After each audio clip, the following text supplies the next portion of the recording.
बाबोयोकांचा धूर झाला आहे आवरा. तर नमस्कार मंडळी, तुमचं सगळ्यांचं स्वागत. नवीन एका मिनी ब्लॉगमध्ये ना मस्त आजच्या दिवसाची सुरुवात झाली ना. मी टेरेस वालदीन पाणी घेऊन शाले आपला गावठी गिजर पेटवाला ना. गावठी गिजर पेटवल्याने घेतला अंग धुवून शा ना. केस पुसायला आल्यावर गॅलरीन बरं जरा सावकाश तरी पुसून दे माझं केस ओलत ते ना. केस बी पुसलं, रेडी बिडी झालो ना. मस्त देवपूजा करायला घेतली. देवपूजा केली ना लगे दादाच्या सोबत तुमच्या सकाळचा चहा पिवायला घेतला ना. दादाला तुमच्या आठवण करून दिली. रात्रीने झोपण भटकत होतं द्या.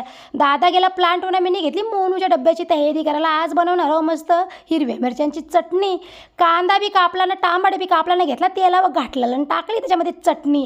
घाटल केली ना, ठेवली झाकूनशा ना. तवऱ्यान घेतलं की मी चपात्या करायला ना. मनात वाटतं हे सगळ्यात आयांचं सकाळचे उठल्यावर काम असेल. भाकरी बुजा, चपात्या लाटा ना, भांडी घसा.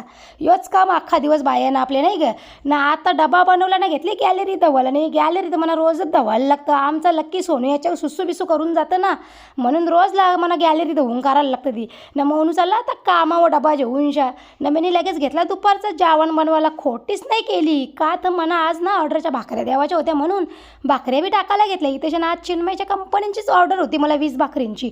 भाकरी बी पुजल्या ना, पॅकिंग बी केलं. यावी मला सांगतात जे गो लवकर बोलते मी पोचून येताव.